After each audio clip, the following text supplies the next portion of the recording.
qu'est-ce qui se passe après la mort? C'est sans doute la grande question que tout le monde se pose. Aujourd'hui, on plonge là-dedans, on va explorer ce que la perspective théologique chrétienne nous dit sur ce grand mystère. On va regarder ce que les textes révèlent. La question, elle est toute simple, mais elle est immense. Qu'y a-t-il après la mort? Peu importe qui on est, d'où on vient, cette question-là, elle finit toujours par nous trouver. Mais c'est là que ça se corse. Parce que même au sein de la foi chrétienne, la réponse est loin d'être claire et nette pour tout le monde. En fait, il y a énormément de confusion sur ce qui arrive vraiment après le dernier souffle. Cette confusion, elle tourne souvent autour des mêmes interrogations.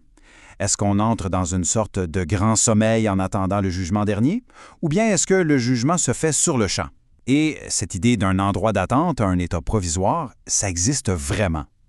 C'est exactement ces points-là qu'on va démêler. Alors, pour y voir plus clair, voici notre plan de match. On va commencer par la question universelle, ensuite on va regarder les deux chemins possibles après la mort, puis on détaille le parcours pour le croyant et le non-croyant, et on termine en résumant les deux destinations finales. OK, on entre dans le vif du sujet. Selon la perspective qu'on explore, il n'y en a pas une, mais bien deux trajectoires possibles après la mort. Et tout ça bascule sur un et unique facteur. Et ce facteur, c'est la foi en Jésus-Christ. C'est vraiment ça, la croisée des chemins. C'est ce qui sépare l'humanité en deux groupes qui vont vivre une expérience après la mort qui est radicalement différente. Alors, allons voir le premier chemin. On commence avec le parcours du croyant. Pour une personne qui a accepté Christ, la mort, c'est pas vu comme une fin, c'est beaucoup plus comme franchir le seuil d'une porte. Ce parcours se fait en 4 grandes étapes. Au moment précis de la mort, l'esprit se retrouve tout de suite avec le Seigneur.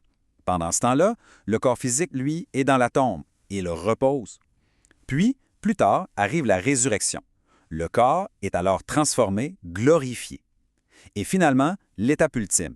L'esprit et ce nouveau corps sont de nouveau ensemble pour l'éternité. Donc, ce qui est vraiment important à comprendre ici, c'est qu'il y a une différence entre un état provisoire et un état final. L'état provisoire, c'est la période où l'esprit est déjà avec Christ, mais où le corps, lui, attend sa transformation. L'état final, c'est l'arrivée à destination, le pour toujours, là où la personne entière, corps et esprit, entrent dans sa nouvelle vie éternelle. Bon, maintenant, regardons l'autre côté de la médaille, le parcours du non-croyant.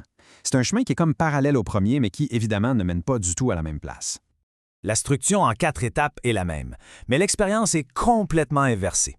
À la mort, l'esprit entre immédiatement dans un lieu de tourment, temporaire. C'est une période d'attente avant le jugement.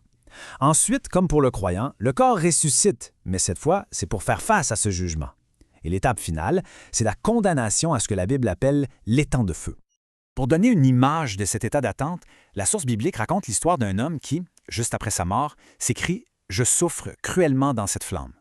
Ça vient vraiment souligner que, même si c'est un état provisoire, c'est une expérience de souffrance bien réelle et consciente. Alors, ici aussi, on a cette distinction entre le provisoire et le final. L'état provisoire, c'est ce lieu de jugement temporaire, une souffrance qui commence tout de suite.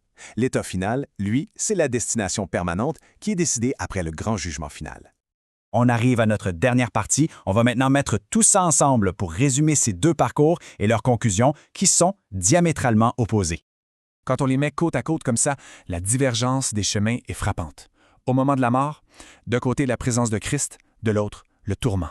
À la résurrection, d'un côté un corps glorifié pour la vie, de l'autre un corps pour le jugement. Et pour l'état final, d'un côté les nouveaux cieux et la nouvelle terre, de l'autre l'étang de feu. Et s'il y a un point crucial à retenir de tout ça, c'est le suivant. La résurrection, elle ne change pas la destination d'une personne. Cette destination, elle est déjà fixée au moment de la mort. La résurrection vient juste rendre cet état permanent. Tout ça nous amène à une dernière question. Une question qui donne le vertige quand on y pense. Est-ce qu'une seule décision prise au cours d'une vie peut vraiment déterminer deux éternités aussi radicalement différentes?